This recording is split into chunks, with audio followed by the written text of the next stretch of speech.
नमस्कार, मैं हूं आलोक गौड़ और आप देख रहे हैं एचएनए न्यूज का खास शो कौन आवाज। उत्तराखंड की सियासत में चुनाव अभी दूर है, लेकिन चुनावी रणभूमि अभी से सज चुकी है। वादों की राजनीति, आरोपों की राजनीति और अब वोटों की राजनीति। क्योंकि सवाल सिर्फ चुनाव जीतने का नहीं है, सवाल लोकतंत्र के सबसे बड़े अधिकार मताधिकार का है। उत्तराखंड में इन दिनों दो बड़े मुद्दे राजनीतिक बहस के केंद्र में हैं। एक तरफ सरकार विकास के दावे कर रही है, सड़कों, योजनाओं और निवेश की तस्वीर पेश कर रही है, तो दूसरी तरफ विपक्ष एक गंभीर आरोप लगा रहा है। देशवासियों, कांग्रेस का कहना है कि प्रदेश में चल रही स्पेशल इंटेंसिव रिवीजन यानी एसआईआर की प्रक्रिया के जरिए जानबूझकर पात्र मतदाताओं के नाम वोटर लिस्ट से हटाने की कोशिश की जा रही है। आरोप यह भी है कि यह केवल प्रशासनिक प्रक्रिया नहीं, बल्कि चुनावी गणित साधने की एक रणनीति है। लेकिन क्या सचमुच ऐसा है? क्या वोटर लिस्ट में संशोधन की प्रक्रिया को लेकर भ्रम और राजनीति दोनों साथ साथ चल रहे हैं, या फिर विपक्ष एक सामान्य चुनावी प्रक्रिया को बड़ा मुद्दा बनाकर राजनीतिक लाभ लेने की कोशिश कर रहा है? और सबसे बड़ा सवाल देशवासियों, क्या लोकतंत्र में वोटर लिस्ट पर उठते सवाल सिर्फ तकनीकी मसला है, या फिर यह जनता के भरोसे और चुनावी पारदर्शिता से जुड़ा विषय है?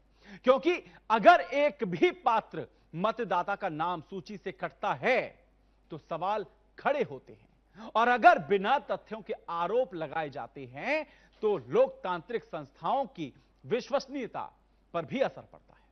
और सबसे बड़ा सवाल देशवासियों, उत्तराखंड में चुनाव से पहले वोटर लिस्ट कहीं नहीं सियासी लड़ाई का मैदान तो नहीं बन रही। लेकिन इन सवालों पर सीधे चर्चा करने से पहले आपको दिखाते हैं हमारी एक खास रिपोर्ट जो पूरे मामले की तस्वीर को साफ करेगी, आपके सामने रखेगी। देखिए ये रिपोर्ट, इसके बाद लौटेंगे क्वेश्चन आवर में और हमारे खास मेहमानों के साथ करेंगे इसी मुद्दे पर सीधी और बेबाक चर्चा। देखिए रिपोर्ट। मामला फुरकान जी हरिद्वार से लाए हैं, इनके विधानसभा क्षेत्र से लाए हैं। इनका नाम काटने की सिफारिश किसी व्यक्ति ने की है, ये माननीय विधायक है वहां से, और इनका नाम काटने की सिफारिश हुई है कि ये यहाँ नहीं रहते हैं। इस रूप में इनकी सिफारिश, काटने की सिफारिश। जब इन्होंने काटने वाले व्यक्ति के पास तक पहुंच बनाई, वहां गए, तो उस व्यक्ति ने कहा कि भाई मैंने कोई शिकायत नहीं की। उसके बाद उसने एफिडेविट दिया, ये एफिडेविट है उस व्यक्ति का कि मैंने कोई ऐसी शिकायत नहीं की है और इस शिकायत से मेरा कोई लेना देना। 5 बार प्रधान रहे, 3 बार मेरी भाई प्रधान रही। 1996 में मैं उसका विधानसभा का चुनाव लड़ा रुड़की से, फिर 2007 में लड़ा, 3 बार हमें लगातार विधायक हूँ, और फिर भी मेरे नाम पे आपत्ति लगी कि ये यहाँ के रहने वाले नहीं है। तो ये इससे बड़ी और जुल्म की बात क्या बात होगी? जो मुझ जैसे पर भी अगर आपत्ति लगाएगी यहाँ के रहने वाले नहीं है, वो भाजपा के कार्यालयों में बैठकर सब साजिश रची जा रही है। मेरे यहाँ का एक फुरकान, मोहम्मद फुरकान, उसके नाम से मेरे पे आपत्ति लगी। जब मैंने उससे मालूम किया कि भाई तुमने मेरे पे आपत्ति लगी, उन्होंने कहा मैं तो लगाई नहीं। तो फिर हमने कहा भाई लगाई तुमने, तो वो उसने एफिडेविट बनवाया और ज्वाइंट मजिस्ट्रेट रुड़की के कार्यालय में गया, खुद साथ गया। उन्होंने कहा जी मैं तो कोई आपत्ति नहीं लगाई। तो मेरा उसको कहना कि जिन लोगों ने भी लगाई है वो उनके खिलाफ कार्रवाई होनी चाहिए। कभी ईवीएम की बात करती है, कभी वोट चोरी की बात करती है, कभी एसआईआर की बात करती है, लेकिन जिन बातों के लिए पॉलिटिकल पार्टी होती हैं उन बातों को करते हुए कांग्रेस कभी नजर नहीं आती है।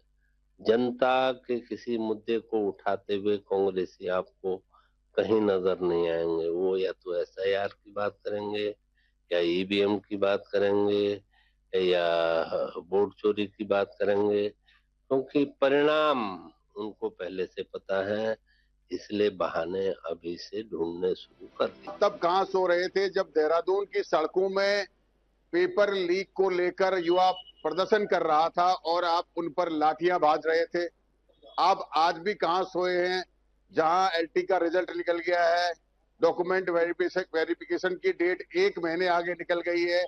आपका आयोग अभी भी, पहले उन बच्चों ने कोर्ट से लड़ी और अब कोर्ट से आने के बाद आपने कोर्ट से वापस ले लिया, हम उनको नियुक्तियां देंगे। नियुक्तियां देने में आपने 1 साल लगा दिया, 1 साल के बाद नियुक्तियां दी तो अब डॉक्यूमेंट वेरिफिकेशन में आपने 1 महीना लगा दिया। आप सिर्फ चुनावी बातें कर रहे हैं।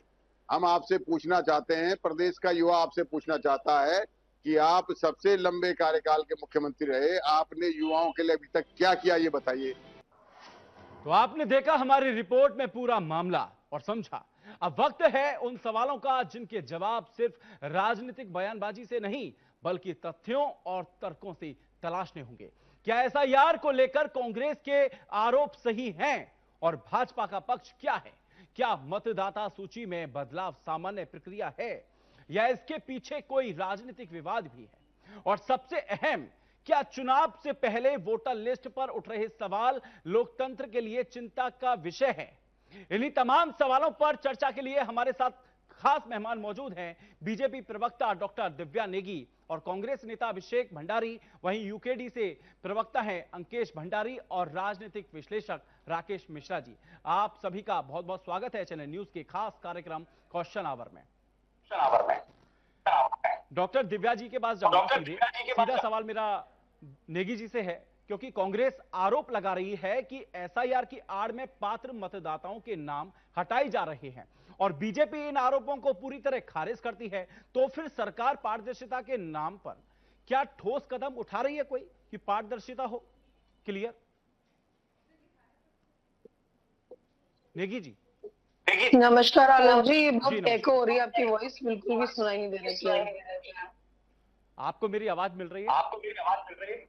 2-3 आवाजें आ रही है। मैं अपने टेक्निकल विभाग से बोलूंगा कि इस आवाज को सही करें, पीसीआर आवाज को सही करें। किसी का स्पीकर ऑन है, इसको ऑफ कर लीजिए। भंडारी जी, अंकेश भंडारी जी, अपना स्पीकर बंद कर लीजिए। दिव्या जी, आपको आवाज मिल रही है मेरी? हाँ जी, अब आ रही है क्लियर। देखिए, कांग्रेस आरोप लगा रही है कि एसआईआर की आड़ में पात्र मतदाताओं के नाम हटाए जा रहे हैं और बीजेपी इन आरोपों को पूरी तरह खारिज करती है। तो फिर सरकार पारदर्शिता के लिए क्या ठोस कदम उठा रही है?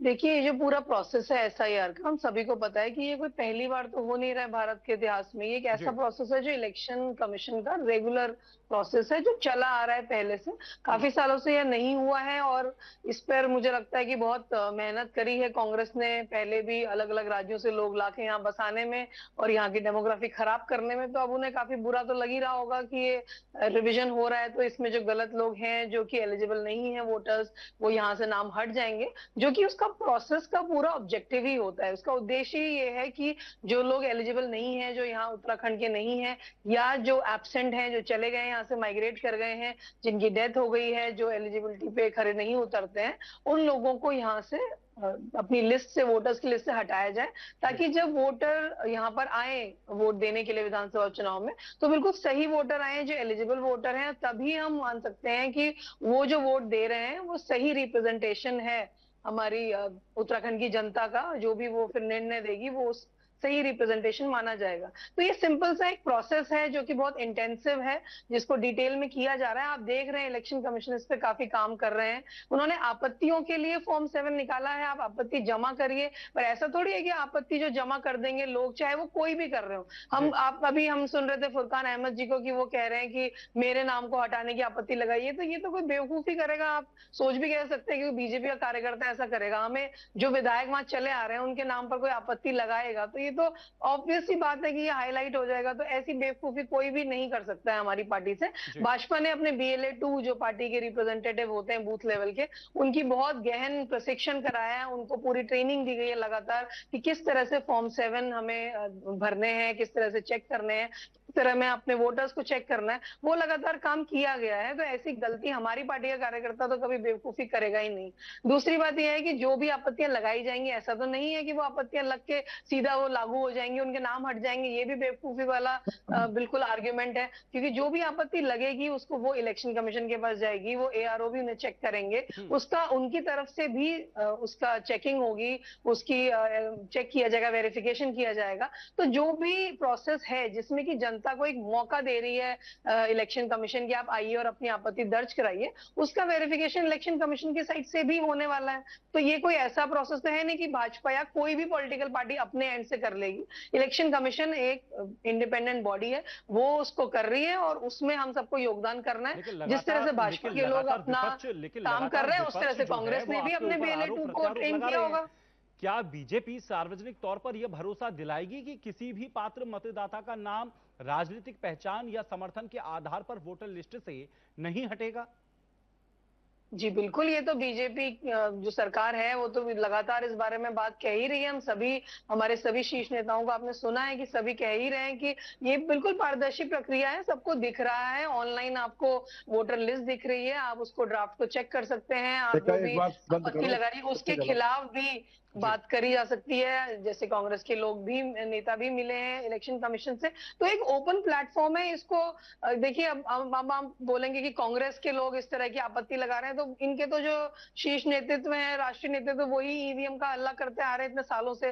तो अब जिनको किसी प्रक्रिया पर विश्वास ही नहीं है, जहां पर ये जीत जाते हैं वहां प्रक्रिया सही है, जहां पर ये हार जाते हैं वहां ईवीएम हैक्ड है, इलेक्शन कमीशन मिला हुआ है सरकार से, तो ये बेबुनियाद दावों की बात करना ही बेकार है। साफ साफ प्रक्रिया है, पूरा स्टेप बाय स्टेप प्रोसेस बताया गया है, हर किसी की आपत्ति को रिजॉल्व करने का, वेरीफाई करने का तरीका इलेक्शन कमीशन ने बताया है। तो हमें लगता है कि हमें इस लीगल प्रक्रिया में पूरा सहयोग करना चाहिए, देखना चाहिए। जहां भी इनको लगता है कि ऐसा कुछ गलत हो रहा है तो जरूर उसके खिलाफ इलेक्शन कमीशन में अपनी बात रखी जाए, और मुझे पूरा विश्वास है कि वो इसका जो भी निर्धारण करना है इलेक्शन कमीशन बिल्कुल इम्पार्शियल होकर करेंगे, और हम देखेंगे कि इससे बहुत फर्क पड़ेगा। सही वोटर्स हमारे रिप्रेजेंटेटिव बनेंगे इन चुनाव में, जो कि बहुत जरूरी होता है किसी प्रदेश के लिए, क्योंकि बहुत समय हो गया था इस प्रक्रिया को किए हुए। जी चलिए, कांग्रेस पार्टी का पक्ष रखने के लिए हमारे साथ अभिषेक भंडारी जी मौजूद है। अभिषेक जी, कांग्रेस आरोप लगा रही है कि एसआईआर की आड़ में पात्र मतदाताओं के नाम हटाए जा रहे हैं, आपके पास इसके ठोस सबूत क्या हैं? आलोक जी,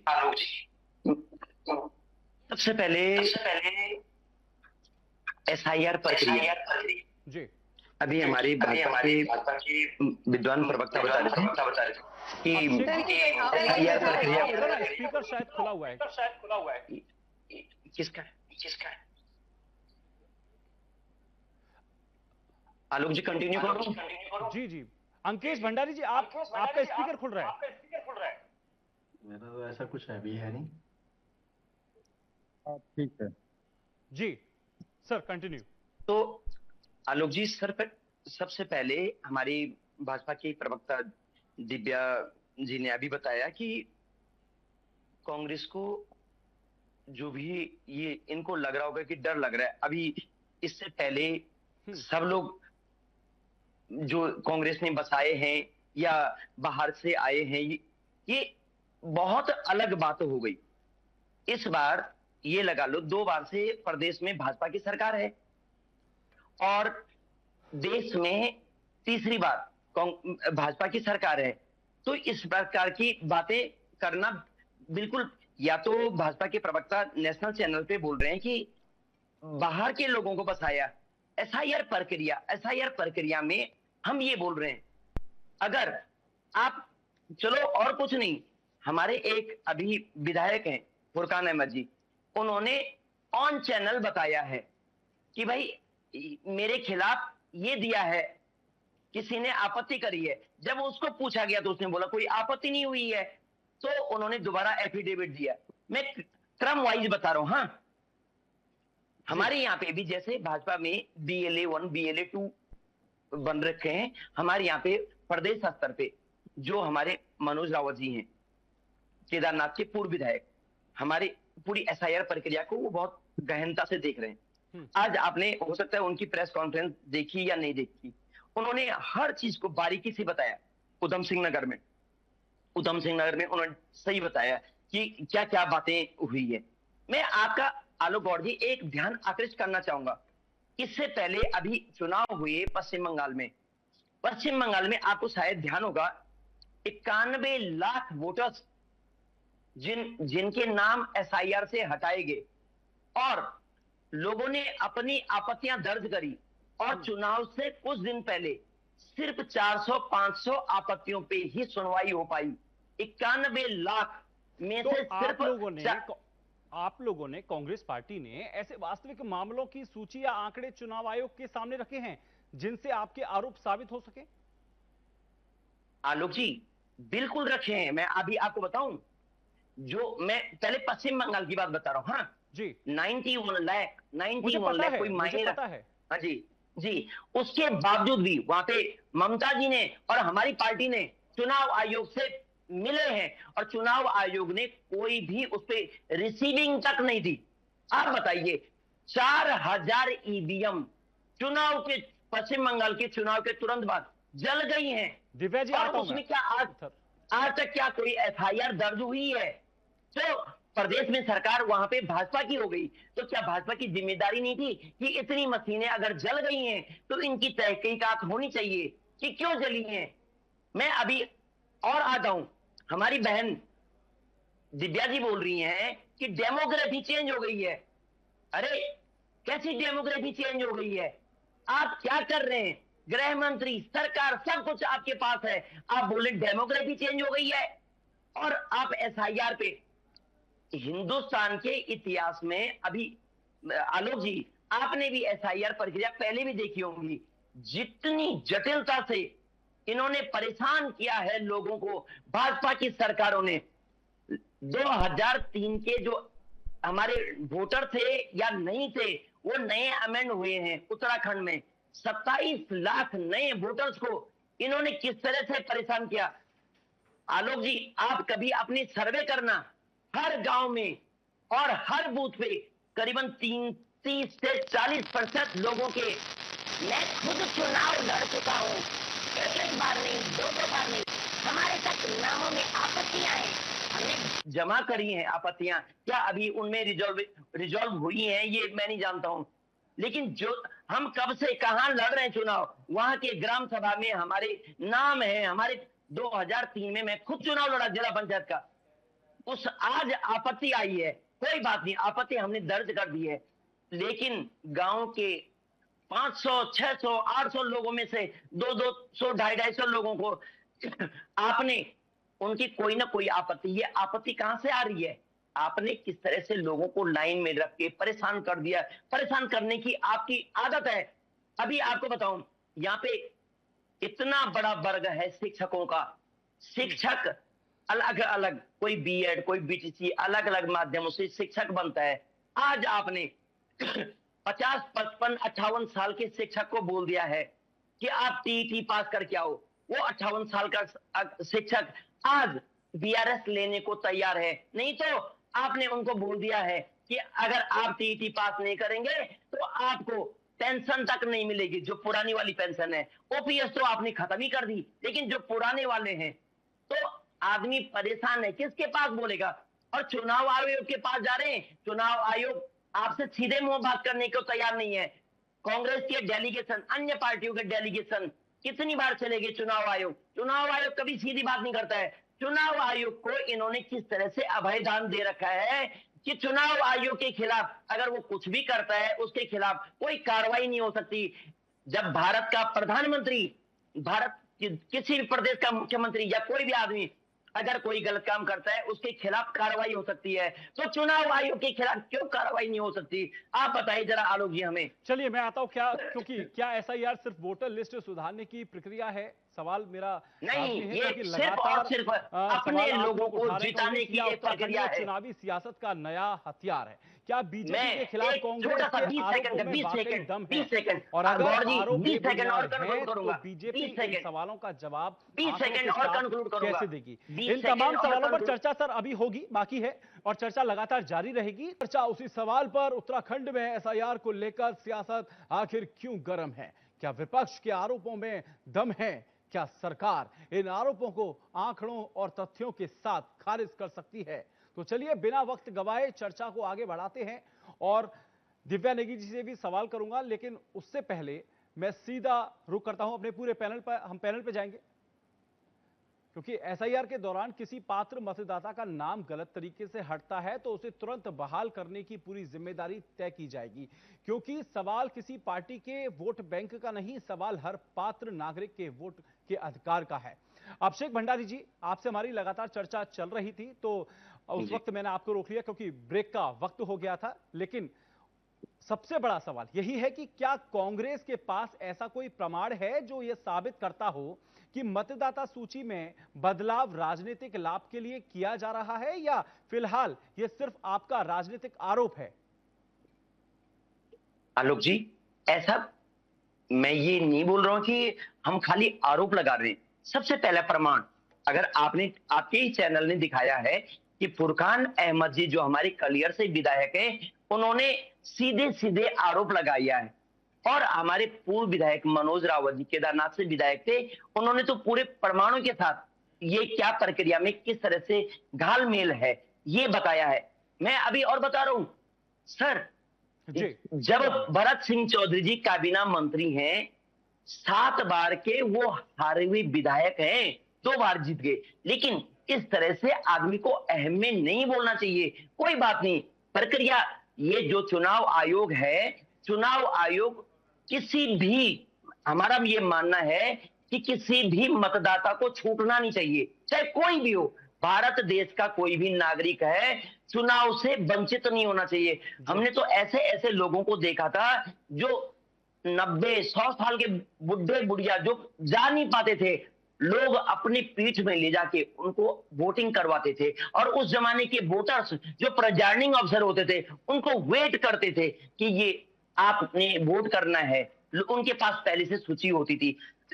उसके बाद एक प्रक्रिया ये भी आई कि जो बुजुर्ग हैं उनके पास, जो विकलांग हैं उनके पास लोग जाते थे। ये पहली बार सुन रहा हूं कि किस तरह से लोगों को हटाया जाए। इसमें जरूरी नहीं है नुकसान कांग्रेस का ही हो, इसमें नुकसान भाजपा का भी हो सकता है, ऐसा नहीं बोल रहा मैं। लेकिन टारगेट मैं आपकी बात को भी सुनूंगा, लेकिन अंकेश भंडारी जी हमारे साथ मौजूद हैं। अंकेश भंडारी जी का रुख करता हूं। अंकेश जी, उत्तराखंड की राजनीति में बीजेपी और कांग्रेस आमने सामने हैं, लेकिन यूकेडी इस पूरे विवाद को किस नजरिए से देखती है? अंकेश जी। आलोक जी, पहले तो ये एसआईआर का जब शुरुआत हुई थी एसआईआर, तो हमने उस समय भी देखो, प्रक्रिया पहले से चलती आई है, स्वाभाविक सी प्रक्रिया है, उस पर कोई सवाल नहीं था। लेकिन प्रक्रिया के समय पर समय निर्धारित किया गया था, क्योंकि आप जानते हैं ये 8 जून के बाद जो है पर्वतीय में उत्तराखंड में जो है लगातार जिस प्रकार से मानसून का जो सीजन चलता है, उस समय में जो है बहुत सारी कठिनाइयां होती है, बहुत सारी दिक्कतें आती है। और खास तौर से आप जानते हैं कि 11 जिले हमारे ऐसे विषम परिस्थिति वाले जिले हैं जहां पर जो है आजकल पहुंचना बहुत मुश्किल हो जाता है। तो एसआईआर जैसी जो प्रक्रिया है, हमने उस समय भी प्रश्न चिन्ह खड़ा किया था कि भाई आपने जो समय चुना है ये बहुत गलत है। एक तो मानसून का सीजन है, दूसरा जो है जिस प्रकार की आप प्रक्रियाएं चला रहे हैं उसमें जो है कई जगहों पर जो है नेटवर्क की बड़ी समस्याएं होती हैं। कई जगह जो है आजकल जैसे आप देख रहे हैं हमारा जो प्रदेश है ये है पलायन का दंश बहुत उससे झेल रहा है, बड़े उससे पलायन का दंश झेल रहा है। और कई लोग जो है अपने जिन घरों पर जो है जो मूल आवास है, उनके मूल से वहां पर जो है उपलब्ध नहीं होते हैं। इसलिए बारिश का सीजन है, बरसात का सीजन है, तो कई बार जो है इन्होंने कहा कि भाई हम जो है उनको वहां पर नोटिस भेजने का काम करेंगे, इस प्रकार का चस्पा करने का काम करेंगे। लेकिन आप कितनी बार जा पाओगे वहां? और जिस प्रकार से एसआईआर में जो है आपने जिस प्रकार के जो एक क्या होता है कि पर्वतीय में जो टीचर्स हैं या वो कई लोग ऐसे हैं जो मुझे लगता है कि इस उम्र में पहुंच चुके हैं, वो चल नहीं पाएंगे, उन जगह चल नहीं पाते हैं, समर्थ नहीं है, इस प्रकार से आप कह सकते हैं। जो बीएलओ की हम बात कर रहे हैं उन चीजों की, तो ये तमाम चीजें गहन के साथ सोचने का विषय था। तब भी हमने ये प्रश्न खड़ा किया था। और आज जिस प्रकार की बातें आ रही है उत्तराखंड में कि भाई एसआईआर से जो है कई लोगों के नाम जो है डिलीशन किया जा रहा है, कई लोगों के नाम जो है जबरदस्ती कटवाए जा रहे हैं। और एक अभी मैं एक समाचार चैनलों में देख रहा था कि भाई जो है एक व्यक्ति के द्वारा 1200 लोगों के नामों की के लिए डिलीशन के लिए जो 7 जो फॉर्म नंबर 7A है उसको भरा जा रहा है, और इस प्रकार से जो उसके नाम को हटाया जा रहा है। तो ये इस प्रकार की प्रक्रिया चल क्यों नहीं है? क्यों जो है पारदर्शिता हम उसमें नहीं ला पा रहे हैं? जो पारदर्शिता की हम बात करते हैं, क्योंकि देखो हर एक सरकार में हुआ है, ऐसा नहीं कि भारतीय जनता पार्टी की सरकार में ये पहली बार हो रहा है, ऐसा नहीं है। इससे पहले पूर्वत की रही है, चाहे वो कांग्रेस की रही हो, लगातार इस प्रकार की प्रक्रियाएं चलती रही हैं और ये प्रक्रिया होती रही है। लेकिन प्रक्रियाओं का समय और उसकी टाइमिंग, उसकी जो एक क्रम होता है चीजों को करने का, एक स्टेप वाइज स्टेप आप कहें उसको आलोक जी, तो मुझे लगता है कि इसमें एक तो पहले से ही त्रुटियां नहीं हैं। और अब तक बात जो जो तमाम चीजें सामने निखर कर आती हैं कि भाई ईवीएम हैक की बात आती है, वोट चोरी की बात आती है, तो वोट चोरी की बात मुझे लगता है कि ये एक फर्दर स्टेप है। ये स्टेप यहीं से शुरुआत हो रही है। वोट चोरी तो तभी तभी जाकर के होगी ना, आप अपने लोगों को अभी से सेट करने लगे अपने हिसाब से, ये हमारा मतदाता है, ये हमारा नहीं है, ये उस पार्टी का है, उस पार्टी का है। देखो पार्टी हम सोच के हो सकता है, देखो कि आने वाले समय में जो आप सोच रहे हैं वो समय जो है परिवर्तन हो सकता है, समय जो है बलवान है। आप ये सोच रहे कि ये हमारा वोटर नहीं, ये हमारा वोटर है, हम इसका रख लेंगे। हमारे साथ राजनीतिक विश्लेषक भी हमारे साथ मौजूद है, राकेश मिश्रा जी का मैं रुख करूंगा, आऊंगा मैं आपके पास। भंडारी जी मैं आपके पास आता हूं, दोबारा आता हूं आपके पास। राकेश मिश्रा जी भी हमारे साथ मौजूद हैं। मिश्रा जी, अब सवाल राजनीति से है, क्योंकि थोड़ा आगे हो रहा है ये सवाल, क्योंकि क्या उत्तराखंड में एसआईआर वास्तव में मतदाता सूची को दुरुस्त करने की कवायद है, या चुनाव से पहले बीजेपी और कांग्रेस के बीच वोट बैंक की राजनीति का नया अखाड़ा बन गया है? आपको क्या लगता है? देखिए भाई, ये दोनों के लिए दोनों चीजें, ये राजनीतिक अखाड़ा भी है और एक तरह से वो कवायद भी है कि देश के मतदाताओं का पुनरीक्षण होना चाहिए। ये दोनों चीजें। अब इसमें मजे की बात यह है कि जहां जिस राज्य में केवल 80 लाख मतदाता हो, 79,83,000, जी, उस देश में 24 लाख 27 लाख लोगों को नोटिस भेज दी गई।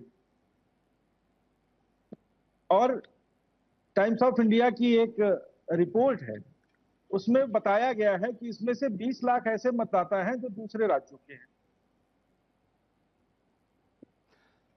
अब वो 20 लाख मतदाता जो दूसरे राज्यों के हैं, और वो इसलिए दूसरे राज्यों के यहाँ पर है क्योंकि ये उद्योग का प्रदेश है। यहाँ पे बड़े बड़े उद्योग हैं, चाहे वो सितारगंज का एरिया हो उधम सिंह नगर में, चाहे वो रुद्रपुर का एरिया हो, चाहे पंतनगर का एरिया हो, चाहे हरिद्वार का एरिया हो, चाहे देहरादून में सेला कोई और इन सब इंडस्ट्रियल एरिया हो, रुड़की भगवानपुर का एरिया। तो ये मैदानी क्षेत्रों में, खासकर 3-4 जिलों में, नैनीताल, उधम सिंह नगर, हरिद्वार और देहरादून में बहुत से प्रवासी मजदूर भी यहाँ कार्य करते हैं। यदा कदा अपने राजनीतिक लाभ के लिए उनका नाम मतदाता सूची में था।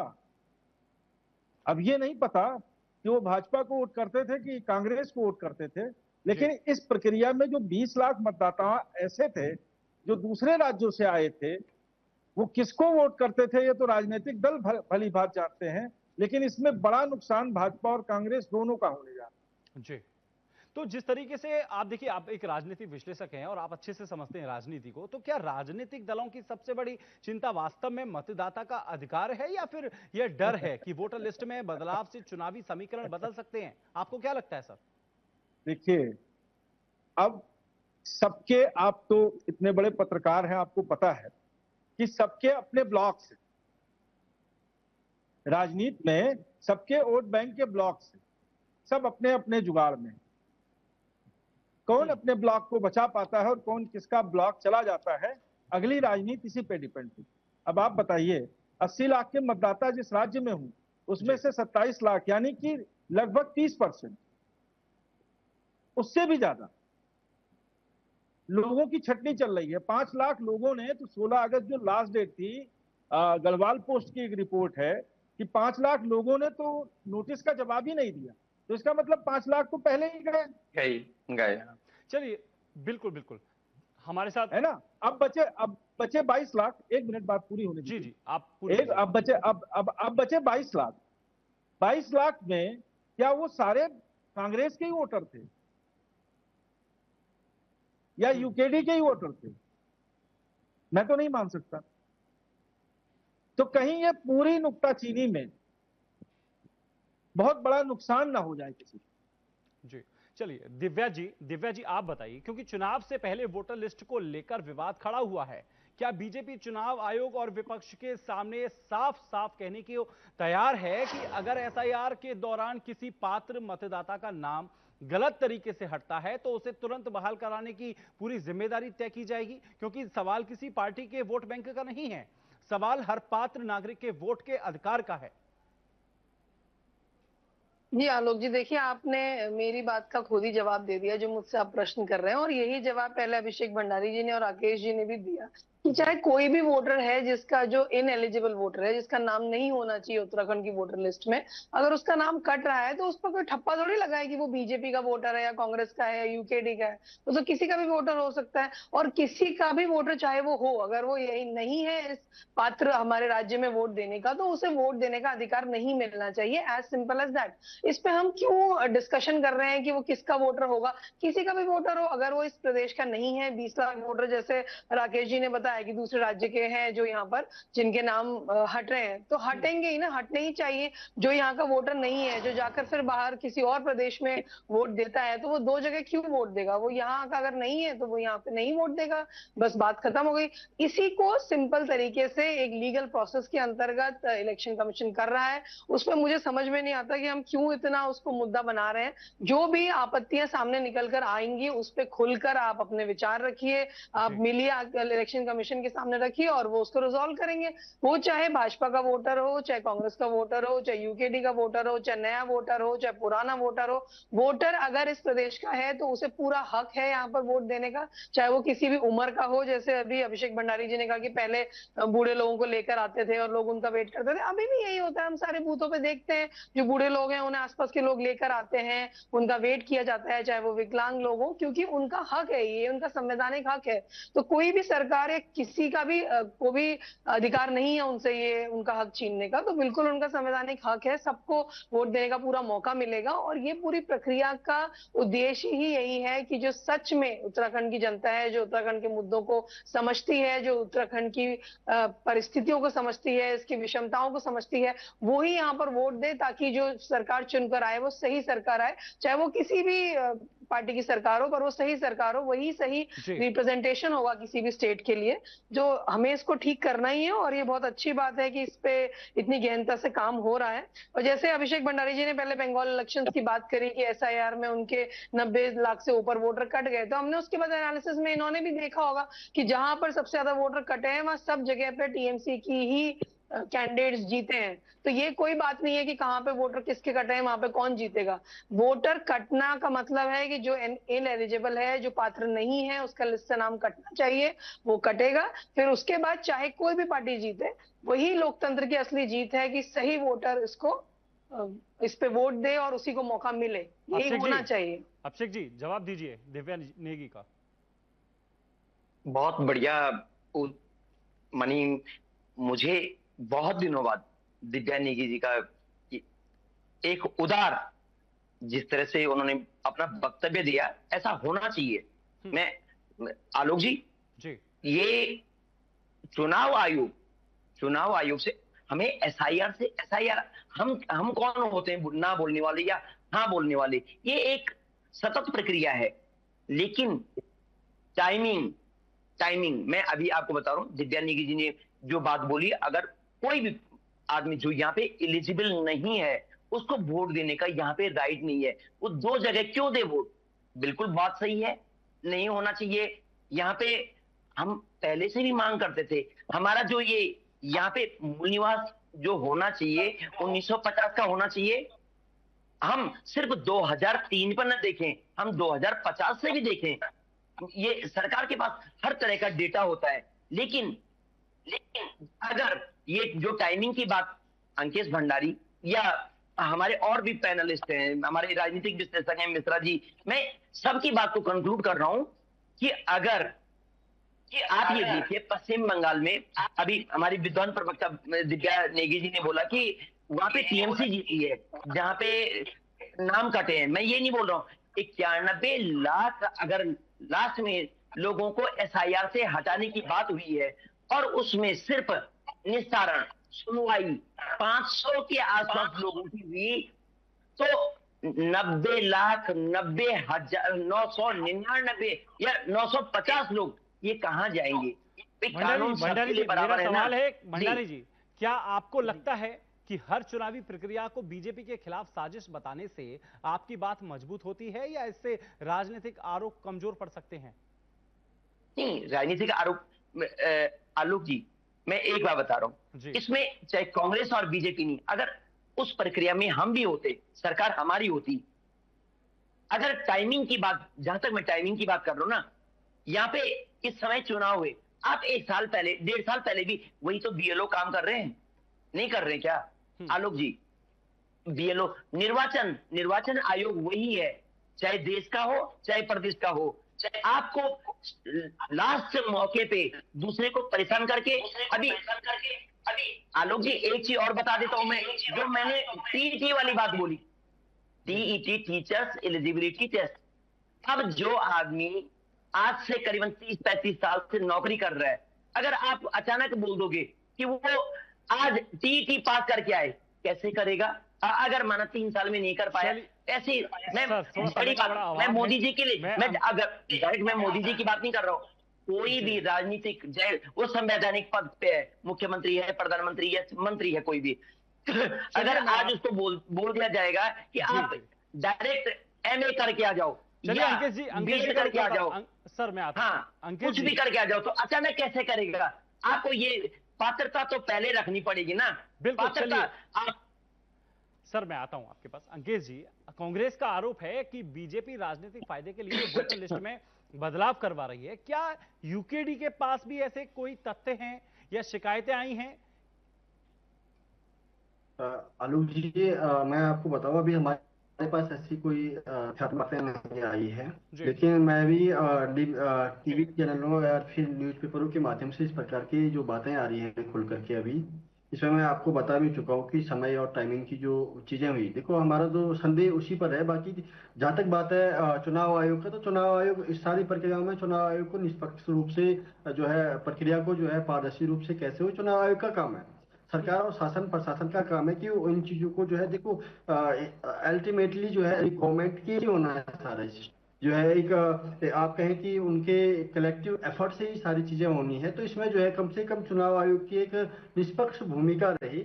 और जहां तक अभी हमारे जो बड़े भाई यहाँ पर राकेश मिश्रा जी हैं, उन्होंने बहुत सारी बातें रखी कि 27 जिस प्रदेश की 80 लाख की वोटिंग है। अंकित जी, आपको नहीं लगता क्या राजनीतिक दलों को एसआईआर पर आरोप लगाने से पहले आंकड़े और सबूत जनता के सामने रखने चाहिए? आपको नहीं लगता? जितने भी राजनीतिक दल हैं। जी बिल्कुल, आपकी बात सही है, आपकी बात बिल्कुल सही है, उसमें कोई दोहराई नहीं है।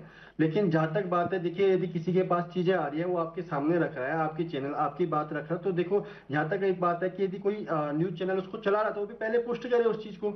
यदि उनके पास कोई राजनीतिक पार्टी लेके आ रही है, उनके बीएलओ काम कर रहे हैं, वो चीजें देख रहे हैं और उनके पास तथ्यात्मक बातें हैं, तो यदि वो आपके सामने रख रहे हैं, आप उन चीजों को आप ही के माध्यम से, तो हम भी देख रहे हैं। या हमारे पास कोई ऐसी घटना आ रही है, जैसे पर्वतांचलों में कई जगह मैंने आपको बताया कि भाई वहां पे कई लोग, हमारा प्रदेश पलायन का दंश झेल रहा है, कई लोग अपने निवास पर है नहीं, उनको जो है आप दोबारा नोटिस भेज रहे, दोबारा इंटीमेट कर रहे, लेकिन वो आपको नोटिस का जवाब ही नहीं मिल पा रहा। जैसे अभी राकेश मिश्रा जी ने बताया कि 5 लाख लोगों ने जो है नोटिस का जवाब ही नहीं दिया है। तो आप बताइए कैसे देंगे वो नोटिस का जवाब, जब वहां है ही नहीं वो मूल स्थान पे? कौन देगा नोटिस का जवाब, कैसे देंगे आप बताइए ना? तो सीधी सी बात हो गई ना कि आपने जो यहाँ के मूल लोग हैं, जो यहाँ से जो है आज पलायन करके अन्यत्र प्रदेशों में काम कर रहे हैं, तो सीधी सी बात है वो वहां पर नहीं पहुंच पाए, अपने घर पे नहीं पहुंच पाए। आपने उनको ना तो इंटीमेट करने का काम किया, ना आपने कॉल करने का काम किया। अब हो इसी प्रकार से जैसे 80 लाख की वोटिंग आज इस प्रदेश में है और वहां पे जो है आप 27 लाख मतदाताओं को आपने सीधा नोटिस भेज दिया, तो ये तो सोचने वाला विषय है ना कि आपने जो है 30% जो है लोग, इतने लोग तो एलिजिबल नहीं होंगे, नॉन एलिजिबल नहीं होंगे। जैसे दिव्या नेगी जी ने कहा कि जो अपात्र लोग हैं उनको नहीं मिलना चाहिए, हम भी मानते हैं कि इस प्रदेश में अपात्र लोग हैं उनको नहीं मिलना चाहिए। लेकिन आज जिन लोगों को आप नोटिस कर रहे हैं, आप जो है 30% लोगों को आपने नोटिस कर दिया। आलोक जी, आप ये सोचिए ना, ये कोई सोचने वाला बहुत बड़ा विषय है। एक छोटे से प्रदेश में आपने 27 लाख लोगों को नोटिस भेज दिया, तो सोचने वाला विषय नहीं है। चलिए राकेश जी का रुख करता हूं। राकेश जी आता हूं सर। राकेश जी, जनता को किस पर भरोसा करना चाहिए, राजनीतिक दलों के आरोपों पर या चुनावी आंकड़ों और आधिकारिक रिकॉर्ड पर? आपको क्या लगता है? देखिए, जनता को एटलीस्ट आधिकारिक आंकड़ों पे ही जाना पड़ेगा, भरोसा किसी पे नहीं करेगी वो। अगर उसका वोटर लिस्ट में नाम है तो वोट का प्रयोग करेगी। मैं एक बात स्पष्ट करना चाहता हूं, जो चुनाव आयोग कहता है, चुनाव आयोग कहता है कि कोई भी व्यक्ति अगर 1 साल पहले किसी दूसरे राज्य में था और उसने वहां मत का प्रयोग किया है, तो वो एसआईआर के थ्रू या अपना नाम परिवर्तन करके दूसरे राज्य में वोट दे सकता है। ऐसा कोई नियम नहीं है कि वो उत्तर प्रदेश का निवासी है, वो उत्तराखंड में वोट नहीं कर सकता है। वो उत्तराखंड की वोटर लिस्ट से, उत्तर प्रदेश की वोटर लिस्ट से अपना नाम खारिज कराए, उत्तराखंड में आकर वो अपना वोट दे सकता है, ऐसा नियम। तो आज की चर्चा में सर वो प्रक्रिया नहीं रोकी जा सकती कि लोग नहीं जुड़ेंगे। लेकिन जो चिंता है, जैसे अंकेश ने बताया भी जी कि 5 लाख वो वोटर हैं जो इस प्रदेश के दूसरे राज्यों में, ये चिंता का विषय है। और जो दूसरे ब्लॉक के लोग हैं जो डेमोग्राफी चेंज की बात कर रहे हैं, आप देखिएगा कि एसआईआर हो जाएगी तो मेरी इस बात को, जैसे मैंने आज से 4 महीने पहले बता दिया था कि 30 लाख के लोगों को एसआईआर की नोटिस आएगी, 27 लाख हो गई। मैं फिर कहता हूं, जैसे ही एसआईआर की वोटर लिस्ट खत्म होगी और नई वोटर लिस्टों का प्रकाशन होगा, 20% से ज्यादा डेमोग्राफी चेंज हो जाएगी। तो आज की चर्चा में सवाल भी उठे, आरोप भी लगे और जवाब भी सामने आए हैं। एसआईआर को लेकर बीजेपी, कांग्रेस और यूकेडी की अपनी अपनी दलीलें हैं, लेकिन लोकतंत्र में सबसे अहम है हर पात्र मतदाता का अधिकार सुरक्षित रहे और पूरी प्रक्रिया पारदर्शी रहे। आज की इस बेबाक चर्चा के लिए डॉक्टर दिव्या नेगी, अभिषेक भंडारी, अंकेश भंडारी और राकेश मिश्रा जी का आपका बहुत बहुत धन्यवाद। सियासत की चाल चाहे जितनी भी हो तेज, लोकतंत्र की ताकत होती है जनता का वोट सबसे विशेष। नाम हर पात्र का रहे सूची में, अधिकार हर वोटर का रहे कायम, तभी मजबूत होगा लोकतंत्र, तभी मजबूत होगा हिंदुस्तान। इसी उम्मीद और इसी सवाल के साथ आज के क्वेश्चन आवर में इतना ही। फिलहाल क्वेश्चन आवर में इतना ही, लेकिन याद रखिए, चुनाव सिर्फ सरकार चुनने का नाम नहीं है, लोकतंत्र में हर वोट की आवाज को सम्मान देने का नाम है। और इसी सवाल, इसी तेवर और इसी बेबाक अंदाज के साथ फिर मुलाकात होगी। तब तक के लिए नमस्कार, जय हिंद।